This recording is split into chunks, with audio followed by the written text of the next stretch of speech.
বাঙালি যেখানে হেনস্থা তাদের জন্য পাশে দাঁড়াতে হবে, আবার পশ্চিমবঙ্গ অবাঙালি হলে তাদেরও যদি হেনস্থা তার পাশে দাঁড়াতে হবে। সারা ভারতবর্ষের প্রত্যেকটা মানুষই ভারতবর্ষের নাগরিক।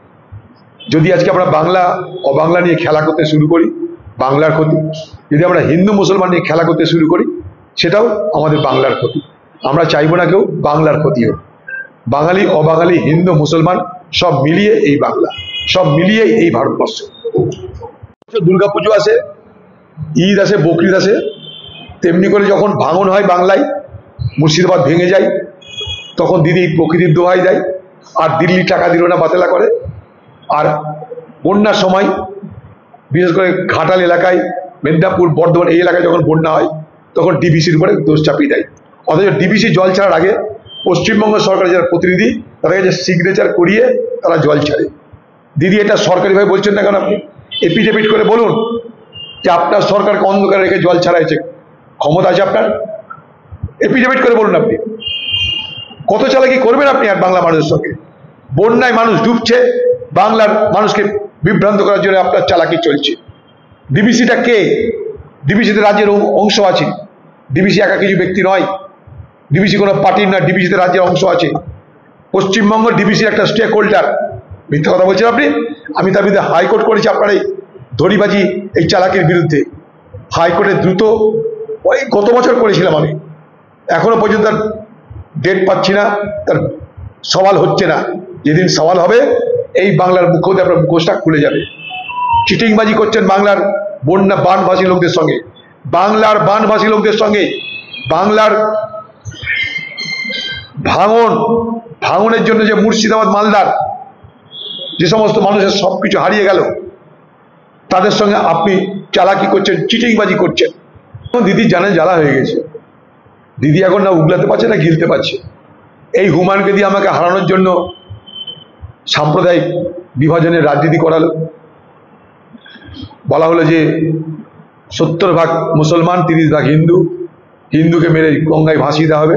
হুমায়ুনকে দিয়ে বলালো, হুমায়ুনের মুখে বলা, হুমায়ুনকে এটা নির্দেশ দিয়ে করালো। কিন্তু হুমায়ুন নিজে স্বইচ্ছেটা করেছে বলে আমি মনে করি না। হুমায়ুনকে দিয়ে বাংলার মুখ্যমন্ত্রী এই কাজটা করালো, এই একটা অন্যায় কাজ করালো শুধু অধীর চৌধুরীকে হারানোর জন্য। সে দিদি এখন হুমায়ুনকে ত্যাগ করতে পারছে না। যদি হুমায়ুনকে দল থেকে বার করে দেয়, হুমায়ুন কিন্তু সব গর্ব করে বলতে লেগে যাবে। দিদির এখানে জানার ভয় আছে, তাই দিদি হুমায়ুনকে একদম বারও করতে পারছে না, আবার রাখতেও পারছে না। তার গলার কাঁটা হয়ে গেছে হুমায়ুন। এত তৃণমূলের এত মস্তান, এত ক্ষমতাবানদের বিরুদ্ধে হুমায়ুন এইভাবে বলছে কি করে, সেটা তৃণমূলের লোকরা বেশি জানবে, দিদি এটা বেশি জানবে। অন্য কারোর জন্য দিদি তো এত খাতির করতো না এতদিন, অন্য কাউকে এতদিন দিদি অ্যালাউ করতো না। এটা হুমায়ুনকে এই বিরোধিতাটা অ্যালাউ করছে। শান্তনু সেন যে একটা ডাক্তার মানুষ, একটা শিক্ষিত মানুষ, দিদির দলের মুখপাত্র, সে সামান্য আরজি কর নিয়ে ছোট্ট সমালোচনা করার জন্য তার সব কিছু কেড়ে নেওয়া হবে, এমপি পদ থেকে আরম্ভ করে সব পদ। কিন্তু হুমায়ুন খোলা মঞ্চে দাঁড়িয়ে সরকারের বিরোধিতা করছে, খোলা মঞ্চে দাঁড়িয়ে তৃণমূলের বিরোধিতা করছে। তার বিরুদ্ধে বলার ক্ষমতা, কিছু করার ক্ষমতা, অ্যাকশন নেওয়ার ক্ষমতা বাংলার মুখ্যমন্ত্রী মমতা ব্যানার্জি নেই। কারণ হুমায়ুন তার গলের কাঁটা হয়ে গেছে। তাদেরকে দিয়ে তিনি অন্যায় কাজ করিয়েছেন, সে যদি ফাঁস হয়ে যায়, দিদিদের চুপ করে আছে। পুরনো টোটো দিয়ে নতুন টোটো নিন বিনা ক্যাশে। হ্যাঁ, ঠিকই শুনছেন। আর এই সুবিধা পাবেন একমাত্র রাজ ই সাইকেল অ্যান্ড টোটো হাবে। এছাড়াও এখানে অতি সুলভ মূল্যে মাত্র 12,000 টাকা দিয়ে যে কোনো সাইকেলকে ব্যাটারি সাইকেল করা হয়।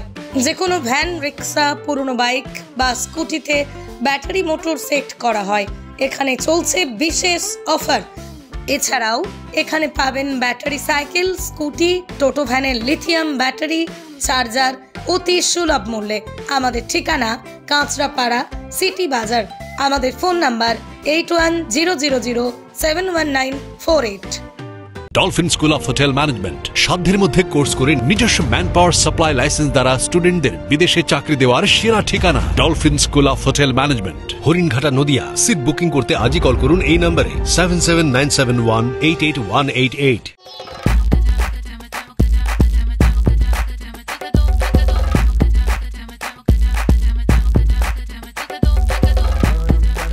dum dum